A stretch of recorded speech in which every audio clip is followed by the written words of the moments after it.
Well, hello out there. Welcome to Reach Out Recovery. All right. I want you to take a deep breath with me. Okay. So let's breathe. All right. Now imagine this: turkey carved, family loud. People are laughing, talking over each other. The energy is buzzing, and you are actually there. You're clear, you're grounded. You're not thinking about whether it's too early for your next drink or if anyone noticed you refilled your glass again. You're not in your head, not dissociating, not numbing, not coping. You are present. Today, we are talking about what a sober Thanksgiving can feel like. Not from that perspective of judgment, shame, morality, or rules, but from self awareness, joy, and empowerment. Let's rewrite the holidays together. And I will bring up my co host, the wonderful, amazing, best selling author, Lindsey Glass. Hi, Lindsey. Oh, hi. I'm a Hello. best-selling author now. I'm so excited. I know, isn't that great? And you're also the founder of Reach Out Recovery. Recovery. That's Yeah. right.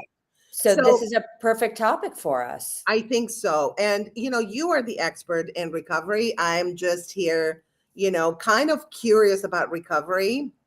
I've always been curious. I did have my little bout with alcohol, but I can quit at the drop of a hat. I haven't had a drop in years. So, but you are the one that went through the recovery process. So let's start with section one, and you're going to lead this conversation because, again, you are the expert. So let's bring segment one, and it is why holidays and drinking are so linked. So it started at the beginning of time that holidays and drinking are very, very linked. So there's nothing new about the idea of wanting to celebrate and using mind-altering substances to do that. So holidays especially have become socially coded with alcohol. Hmm. Celebration often equals drinking, and not in some cultures, like many, many cultures. There are actually only a few cultures that don't include drinking as part of their celebrating process. Really? So you What are really those?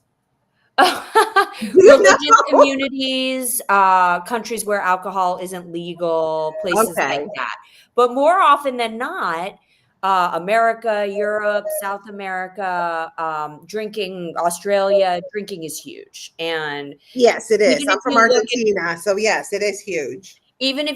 the supermarket, I was at the supermarket this week and all of the eggnogs are showing up and seasonal drinks. And that, believe me, that's super triggering for me. I love a seasonal drink. Really? So, but here's the reality of it. Even though we've been trained and really wired both by our culture, our families sometimes, and by society to Mhm. believe that, all of this joy and all of this connection comes through drinking, it doesn't.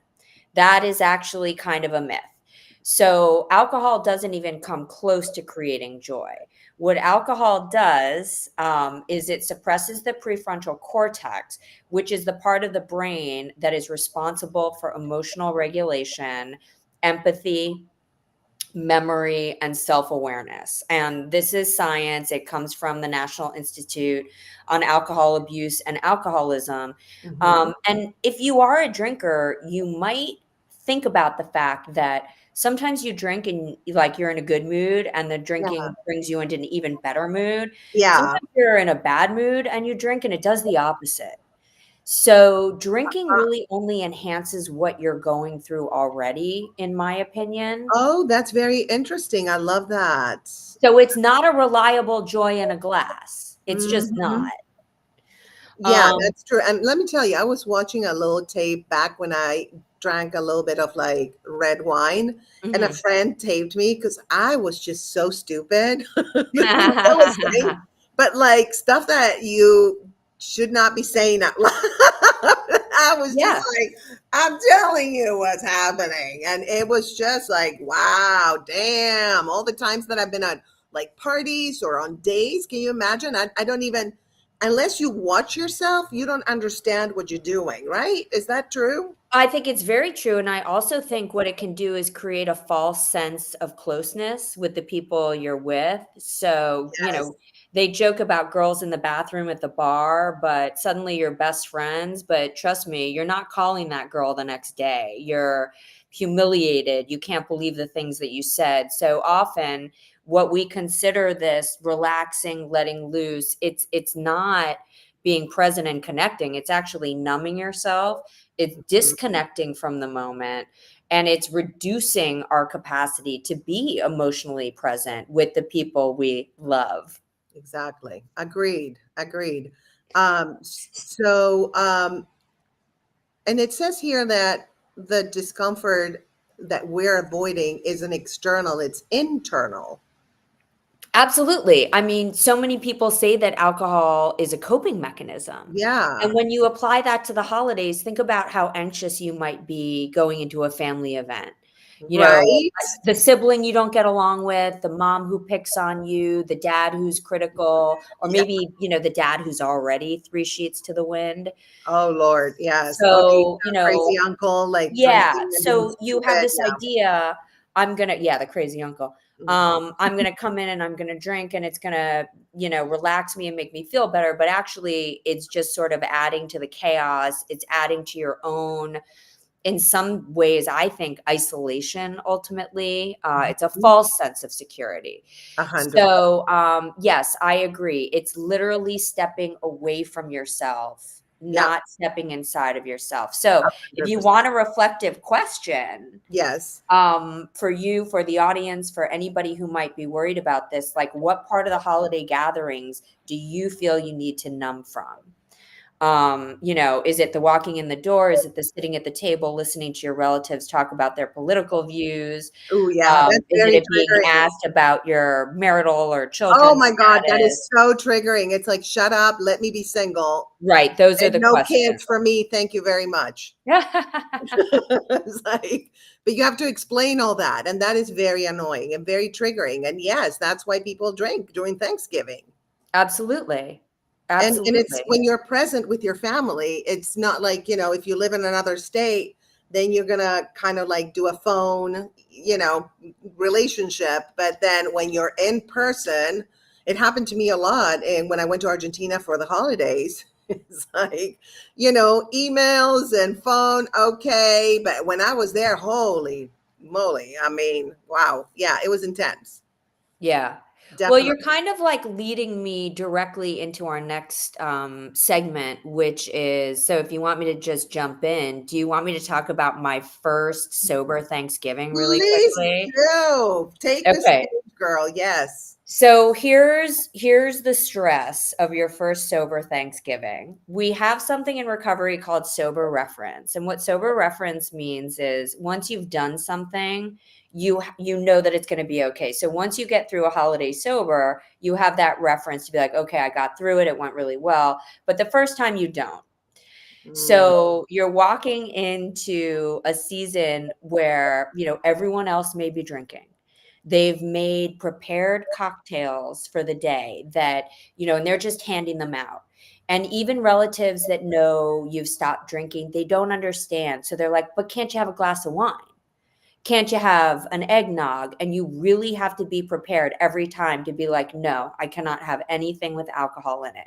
So, one, you feel, I remember feeling so anxious about being okay throughout the meal yeah. because I was worried, this is going to trigger me, that's going to trigger me. And in the old days, I had something to cope.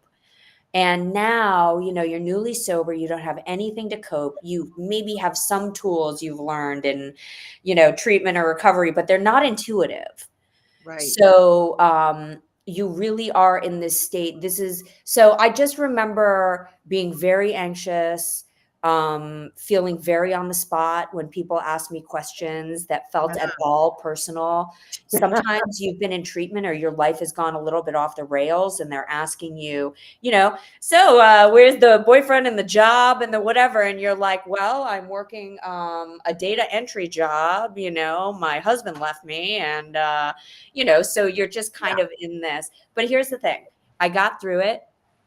And what I learned then, which is what we carry through it forward, is that, alcohol was keeping me separate from these people. Yes. And when I'm actually present and not thinking about my next drink or how I'm going to be okay, I'm Mhm. able to engage with them, ask them questions, be the relative they want me to be, actually engage, actually listen to what they're saying. And honestly, you just become more interested in other people. So the clarity that came to me, it brought warmth and connection and the Mhm. understanding that alcohol was not the source of my joy in holiday experiences Yeah. was huge. So, the takeaway, I know it sounds a little cheesy, but I didn't just survive the holiday. I actually felt like I had a new holiday, a new Oh, experience. nice. Nice. Like a new holiday that but you had to learn how to deal with it. So you've had several Thanksgivings now, right? Yes, many, many. So is it getting easier? Oh, it's wonderful. It's my Okay. favorite. I so look forward to it. Are you kidding? We were already planning the menu. Now, luckily, my family is all dry now. Oh, So nice. we have a dry holiday. If we have Beautiful. guests who want to drink, there's probably something in the house we can offer, but it is not a Mhm. heavy drinking crowd, and they know that we're not drinking. So, no, I look forward to it. It's really about the food and Yes, the experience now. It used to be about the drinks and getting through it, and now it's about how do we create an experience that everybody's going to like and like the real things of Thanksgiving, gratitude for what you have, right. love and warmth for the people you care about.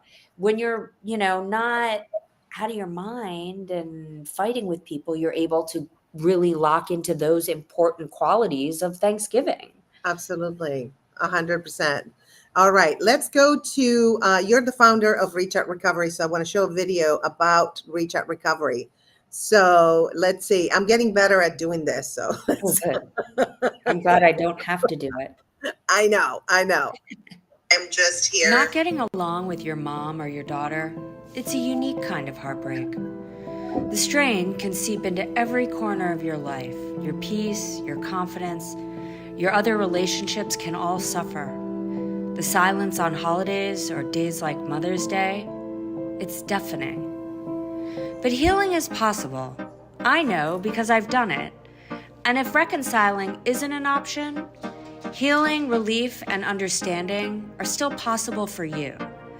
My book, The Mother-Daughter Relationship Makeover, offers 4 transformative steps to guide your journey. With revealing your backstory, you can uncover the roots of your relationship dynamics.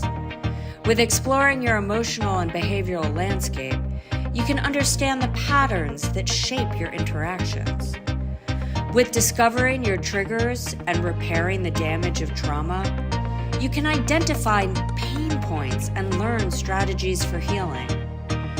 And in step 4, you can either commit to the relationship you want or the new life you want by defining and pursuing the connection you aspire to have.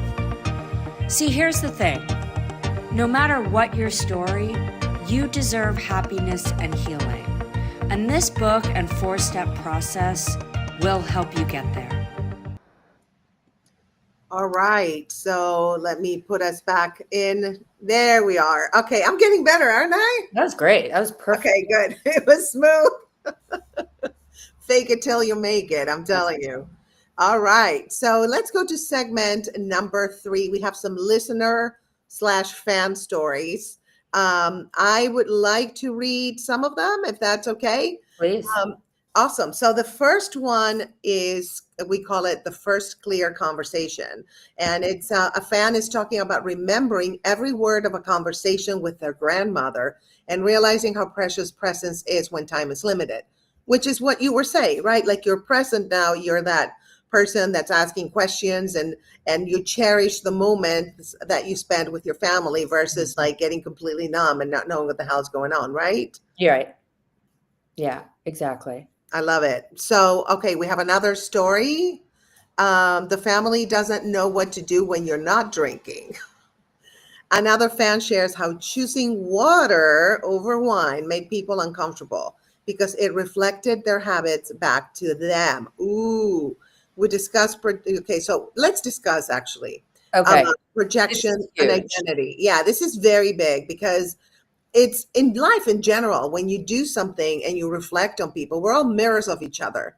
So when you're sober and everybody else isn't, so how did your family react when that happened to you? When you were sober and yeah, a lot of people were not.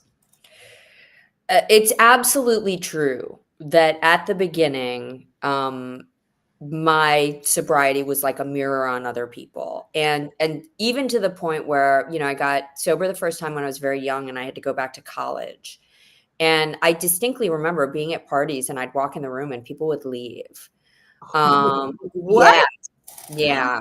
And it was really like heartbreaking for me at the time. Now, my family has their own recovery story. So I'm really grateful to say that they found their way. What I would speak to more of is going to parties. I Right. can't tell you how many parties I go to in this day and age. I have been doing this for decades, and people will still be like, "Do you want a glass of wine?" And Wow. I They didn't get the memo. What's happening? I think there's some disconnect. I don't know what it is, Yeah. but if everybody's doing it and you're not doing it, it's kind of a problem sometimes. So, some people are better at this than others, but I would absolutely say if you are somebody who is trying to be sober in a drinking family or a drinking community, I have all the compassion in the world for you because it's not going to be easy. Yeah. Your family's not going to like it. Nobody likes looking like a drunk. Exactly. Or having it highlighted that your life is going better now because you're not drinking and Yeah. they're over there, unable to put the glass down. So no, I think it's huge. And I think you have to have a lot of coping mechanisms in that moment to be able to have a little bit of detachment from those people Yeah. and know that their discomfort has nothing to do with you. It has to do with their own feelings about their own drinking. So, you know, grain of salt kind of stuff. 100%. So we have another story, very short, and she's saying, "I was afraid I'd be boring. Turns out I'm hilarious sober." So confidence apparently isn't from alcohol; it's from being yourself, being authentic. If you're funny, you're going to be funny sober. Actually, funnier because with alcohol, it's like when you smoke certain things, like you think you're like super smart. Right. Then if you tape the conversation, it's like, Not so much. what? Yeah, But how many comedians get sober and just thrive? I mean, yeah. it's so Well, the thing with because comedians is like they offer you free drinks, and right. sometimes they pay you with In drinks for the drinks. ticket, and so it's very easy It's tough. yeah, it's tough. Absolutely, a lot of my colleagues have become sober, and yeah, they're not struggling, but it's a whole different person. It's Yeah, incredible. Like they absolutely. were, and so one of them was insane when he was like on substances. Insane, like, and mean. He's still mean. He's kind of like a roaster. But He's not invited to Thanksgiving. yeah, no, he's so mean. But anyway, let's go to, I know you're in a time crunch. So let's go to segment number 4, the science of presence. Go ahead and take it over, girl, because this is your thing. Okay.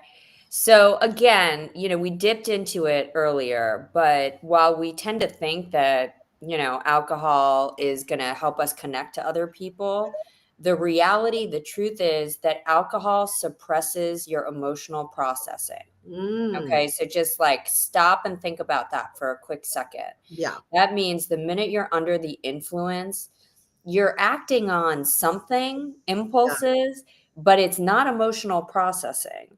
So Oh. whether it's the experience of thinking you like somebody in the evening that you've been drinking with all night, and then in the morning you're like, wait a minute, or drinking your way through a Thanksgiving and not being able to remember it the next day. I mean, Wow. I ask anybody who's gotten sober what their holidays were like before they got sober, and they probably won't be able to tell you other than it was complete chaos. Wow. But they won't be able to tell you about bonding moments they had with other family members during that time. So, the science of presence really talks about the fact that sobriety is what allows for co regulation and relational connection. I see. So, what that really means is it's when you're sober, when you're present, when you're able to engage in conversations, be there for somebody, listen to them, have them listen to you. That is when relational connection actually happens. And Yeah. it's also your body is able to kind of regulate it better. There was something in the research we did for today that was about nervous system states, and it got a little complicated, so I didn't want to get too into it. But a lot about it, what it's talking about is, when you're present in a space, you want to feel safe. Um, and part of feeling safe is about regulating your body in healthy ways and not just pouring alcohol or anything else on it, which is kind of just pouring fire on the flames, Yeah. gasoline on the fire. So the other thing is gratitude, real gratitude, not just saying what you're thankful for at dinner, but having a gratitude practice and Mhm. actually practicing it for weeks or months will increase your dopamine and serotonin naturally. It's unbelievable. Yeah, like I do that every morning. Like, thank you, but I really mean it. You have to really think it and feel it for anything you do in life. They have to, your brain and your heart have to be aligned. So So, yeah, that leads us into the takeaway from this piece was presence literally feels better than disassociation. So absolutely. once the nervous system learns safety, Hmm. it doesn't suit it to constantly be disassociating yourself Absolutely. from your own thoughts, from your own feelings, and from the people around you. Yes. All right. We're going to have a little commercial break. We call it commercial break, but we're going to call it a video. So I wanted to let you know, guys, I have Patreon. It's patreon.com/ the state of Grace Fraga. And we're going to have a little bit of comedy, little clips of comedy. So here you go.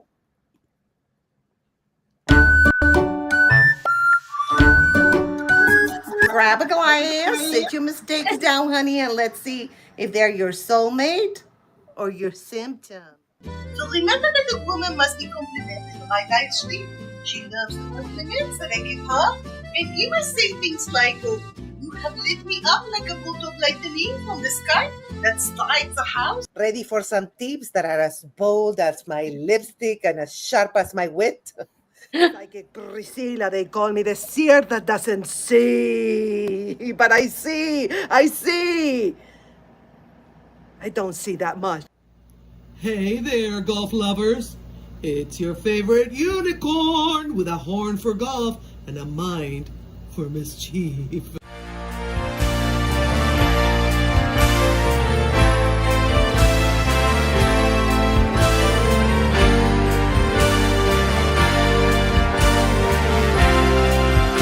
So he's saying to rub around them. Okay, is this correct, Jose? Is it okay? Yes, perfect. You're the best, Grace. Oh yeah, keep going, keep going.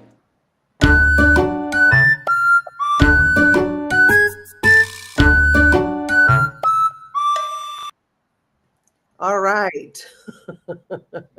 That's funny. I think it's laughing. Yeah, that's all my characters. And I have more. Your YouTube is doing really well. It is, isn't it? Yeah.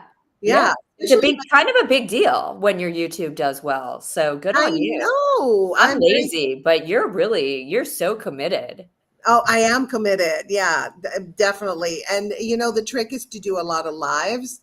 And I Mm, actually love doing lives, but on my phone. Those are the ones that get a lot of play. yeah. And yeah, it's a lot of fun to do that. And you get, trolls, which I love dealing with trolls because they increase your algorithm. They help you with Oh, really? Because oh I yeah, don't, yeah, when yeah. they come up, I'm like, oh, don't make me feel bad. Oh, honey. They're When I like, talk to them, they'll you be know, like, sometimes they'll be like, you're cute. Talk about something cool. I'm like, I know, because I'm like talking about like trauma recovery or I know. recovery. They're like, stop talking. Just look Yeah. pretty. I'm like, all right.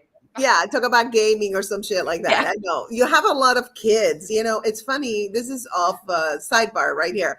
But it's so weird. My character Belle, Belle from the South, Yeah. and the kids love her. And I don't know how they get, I think over 12 they can get in. I have lots of kids from everywhere in the world, and they're like, oh, Auntie Belle, and they ask me questions. They ask Belle questions, and can you adopt me, Auntie Belle? Can you be my mommy? Oh, it's so cute. You know what's funny though? You want to know what like I kind of feel like the sad underside to that is? There's so many young people that need real guidance. Absolutely. Oh And my that's why gosh. I toned down Belle. And Belle talks about, I used to talk because she was married 5 times, divorced 5 times. Right. So we used to talk about like love and all that. Now I'm like keeping it super clean for the kids, Yeah. because I know there's kids coming in. And you can be funny clean too. It doesn't, you don't have to be dirty to be funny, to be honest. Absolutely. Absolutely. So yeah, so it's a lot of fun to do lives, and just I'll tell you how to deal with the trolls. Okay. Yeah. All right. Do you want to get back to how to actually have a sober Thanksgiving? Yeah, why don't we do that? But we're still keeping people interested. So Great. it's okay. Oh, we have some comments. Let's see. Oh, betrayed by sins. Thank you, my love. Thank you for being here. You're always so supportive. I appreciate you so much. So okay, so let's do let me see. Should we move to the next segment? Yeah. All right, segment 5 Yeah. is going to be how to actually have a sober Thanksgiving. And you're going to give us practical tools, right? Yeah, I'm going to jump into this. Okay. Okay. So, the trick to going to any event, holiday or other, as a sober person or a newly sober person is to be prepared. Be Mhm. prepared for everything. So, have a few scripts ready. That's number one. Okay. Reasons why you're not drinking, reasons why you need to leave early, anything you're feeling anxious about. Don't wait for it to come up in the moment. Be prepared. So, something like, I'm not drinking tonight, but I'm excited to be here. I have something early in the morning. I'm taking medication. I can't mix. I just want to be fully present this year. Mhm. Whatever will protect you in the way that will keep you feeling comfortable and safe in whatever your situation is. Yes. Um, then there are the actual tools, and I'm going to throw in even a few more than are on our list. So, absolutely bring your own drink if you want to make sure that you have something that you enjoy drinking. There's Yeah. nothing worse for me than getting somewhere and they're like, oh, don't worry, we've got sparkling water. I hate sparkling water. Oh no. I'm like, it's just, I'd rather have tap water than Oh sparkling wow, that's water. hardcore. Really? That's how much you hate it? Yeah.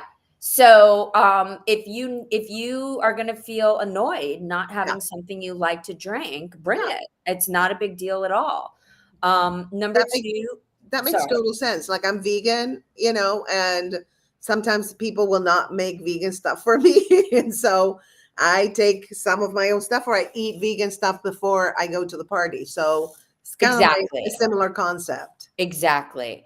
All right. So the next is kind of like your toolbox, and they're just a set Okay. of things. So the first one I'm going to put in that we didn't even put on is bookend. And what bookend means, whether you have a sponsor, a friend, a family member, call somebody before you go Okay. and have them expect a call when you're done and going home. And it's an accountability measure. It's so that you have to check in with somebody. It's so you have the comfort of knowing somebody's thinking about you while you're there, Yeah. and then you can process the event at the end. Yeah. Um, you need like not only exit strategies, but if you are feeling triggered, If you feel that heat rising, we talk about this all the time. Mhm. Things are escalating. You need to be prepared to step outside, Yeah. make a call, check on the dog sitter, whatever it is. Again, come prepared with Yeah. whatever you need to get you out of the situation. Then, and this is for building a better future for yourself, notice what triggers tension for you. You know, Good one. the whole point of this grace is not just to get through it, but be able to say, okay, when people ask me about work, that's when I feel anxious. Or is it the conversation that they're talking to me about? Is it their tone? Or is it the old roles? So we get with family and it's like we all become children again. Yeah. We all just fall back into the roles. Suddenly your older brother's teasing you. You're teasing your mom. Dad's being like, be quiet. And this is the stuff that can automatically make you feel infantilized. So just pay attention. You don't have to announce. I learned a lesson today. I think my mom's probably listening. Um, when you have a tough moment with somebody, Mhm. you don't always have to announce your reasonings for everything. Sometimes Ah. saying, "Hey, you made me feel bad," and just going, "I'm sorry," is enough. Mhm. Like, maybe they did something that triggered you a little, maybe, but, like, what we're trying to do is the good of the whole, the good of the group, the good of the holiday. Yeah. So, pay attention and be prepared to both calm yourself down, but also if you're upsetting somebody else, it's okay to say, I don't need to win at this moment. Even Mhm. though I think I'm right and my brother irritated me and I want to punch him in the face, like the right thing to do right now is just to de escalate and get through this moment. 100%. Yes. All right. Well, before we go to the next segment, I wanted to show a video, which is the merch that I have called "Joy Is My Jam," which is appropriate for this time, this topic too. All right.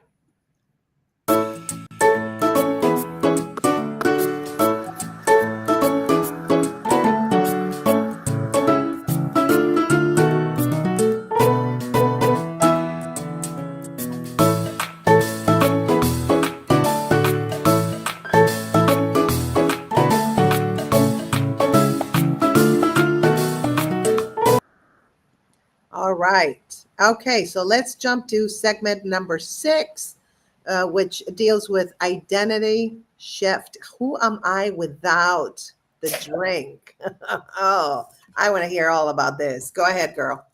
Oh, you want me to jump right in? Oh, Okay. yeah, you're the expert on this. Listen, I'm just adding some little stories and some little feedback as a non-recovery person. Okay. All right. So this is always a huge thing, right? Because when you've been a party person, when every day has been about cocktail hour, it is a huge identity shift.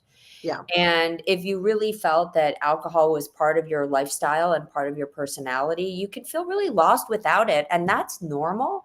And there's absolutely nothing wrong with it. But here's what we want to get into, because this is kind of the deep part. Okay. In the old days when we're drinking, what alcohol really does for us, in a way, it gives us permission to relax, right? Like, oh, what a day. I'm going to have my drink. I'm going to relax Yes. and calm down. Okay. It's permission to be expressive. People drink on dates. It allows them to get flirty. It allows them to lose that Mm. inhibition. People drink at parties. And then suddenly somebody who, you might think is a little bit shy is going, oh my God, I love your hair. And you're like, what is happening? And it's like, Yeah. well, Nancy's had a couple. And, it also, and this is the big one, it kind of gives you permission to be imperfect. Ah. Okay, so think about it.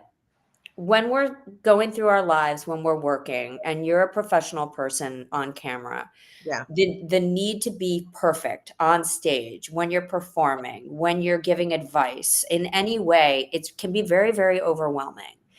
And alcohol does. We talked about it at the beginning. It suppresses makes your brain do things it doesn't normally do. And suddenly you're not thinking straight. Yeah. So you're friendlier. You're allowed to show your feelings in ways that maybe you weren't before. And when we talk about permission to be imperfect, well, maybe there's somebody at the holiday party you have a crush on. And Oh, suddenly so you've had it. embarrassing because you lose all your inhibitions. That's right. But that's what alcohol does. It gives you permission to do all these things that you want to do, that you don't feel you can do. Yeah. So when we talk about healing, it's sobriety is only part of it. Putting down the drink and learning how to be without the addictive piece of alcohol is only step one. The Okay. bigger piece of it is about learning how to give yourself permission to be yourself without alcohol. And that's what people struggle with. They Yeah. think they're not going to be fun. They think they're not going to be funny, like we talked about above. They think people aren't going to like them, or they're not going to look as attractive. And what we have to do is we have to start to learn how to be authentic, because that's what Yes. people are truly attracted to. Yes. Yes. We're taught, be nice, be this, be that, and being authentic, not, just shouting out intrusive thoughts that are inappropriate, but Right.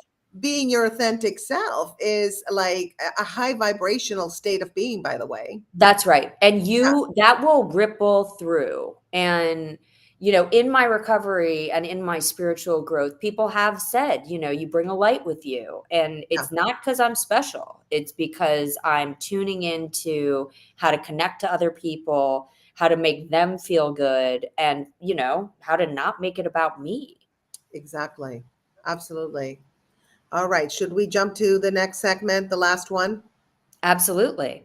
All right. So this one we called gentle reframe, plus gratitude practice. So go ahead and expand on that. This is your podcast today. Listen, I love it. I love it when I'm the boss and I get to I take know. You control. just go ahead. I'll just lead and engineer. Okay. So this is just a suggestion. You can really do any of these. You can try any of these. So what you really want to do is, I'm a practicing Buddhist, but even in that, like, I'll use the St. Francis prayer is a really good one for me. Yeah. Which one is Where, that? yeah, where there is light, where there is darkness, let me bring light. Let me teach to be, let me want to understand instead of being understood. So this Nice. is what you need to find. So we came up with one for this, but you need a soft, grounding, loving meditation.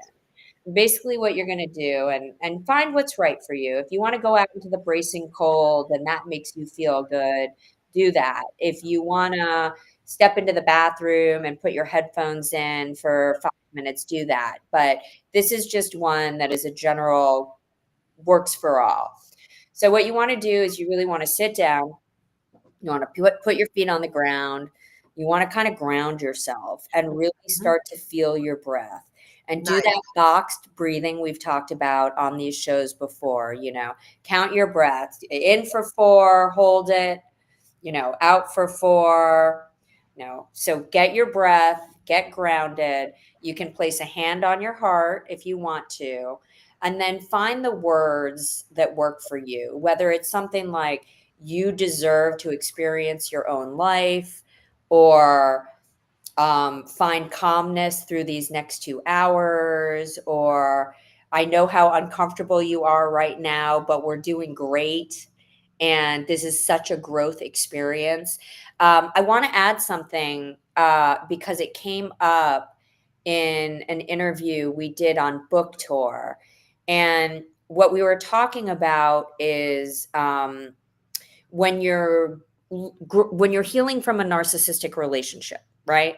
Mhm. And narcissists can make you feel really, really guilty. Yes. And what you want to do is, when you're healing, you can feel a lot of guilt. You can feel a lot of shame. How are they feeling? And Right. the idea is to reframe that guilt and shame. So it's like, all right, I feel really guilty right now because I'm not doing what the narcissists want, but this guilt is growth. Yes. Don't need to feel ashamed about this guilt. The fact that I feel guilty is growth. So if you are feeling uncomfortable, if anything is triggering you, you are allowed to say to yourself, I'm very uncomfortable, but this is growth for me, and I'm going to be okay. Yes. So find those words that can ground you and make you feel okay. Go outside, call the person you're going to bookend with. And remember your gratitude. I mean, look at where we are in the world right now. I'm not talking about politics. I'm talking about, there are people that don't have enough to eat right now in That's this right. country and other countries. There are people who are coming out of war-torn times. There are people who have lost their children this year. And we want to be really grateful that we are above ground, that we have enough to eat, Yes. and that we're sober. And that's what matters. I love that. So, can you give us some closing thoughts for this whole episode about being sober during Thanksgiving? Staying sober, Um, not being, staying. Sorry. See, I don't know. I don't think like a recovery person. So this is what you have to think when you're a recovery person, and it's really awkward at the beginning, but you have to think I'm a spiritual gift of God, Oh, okay. You have to thank yourself. You have to say, thank you, like congratulations, you are walking a really difficult road. You may be doing it alone. You have to affirm and say, I am a courageous person for doing this. Right. I am healing my body. I am healing my soul. I am healing my mind. I deserve praise for this, even if the people in the room can't give it to me. I know there are other people in the world who will be able to give it to me. And Yes. all I can say is if you feel challenged, it's normal. And Okay. again, reframe that challenged feeling, that discomfort, to say, this is a beautiful thing I am doing for myself. And it is okay to not feel great about it right now. And if I do feel great about it, good for me. So keep in mind that you're being present, you're being sober, and you're being connected is the best gift you can give to your family and the people around you. I love that. Well, thank you guys for joining us. If this episode supported you in any way, leave a comment, share with someone who might need it, and subscribe to our channels, The State of Grace Fraga, Reach Out Recovery, and feel free to join my Patreon for more intimate conversations and more comedy content. And you can either join for free, you'll get just some stuff, and then if you want to join as a member, it's only $5.99 a month. You can do a 7-day free trial. And there's all my characters are there, and it's exclusive content that is not anywhere else. So thank you guys for joining us. Any words you want to say? You want to tell our audience before we? Well, I want you to tell me how to set up the Patreon later, but no, I want to wish everybody a really happy holiday season. If you're Yes, feeling lonely, reach out to people. Nurture your heart, nurture your inner child. You're doing great, and we're all going through it. Just know it. We're absolutely. all going through it right now. So if you're going through it, you're not alone. Amazing. Thank you so much, Lindsey. Thank you, everybody, for joining us and staying with us and supporting us. We appreciate you. We love you. And we will see you in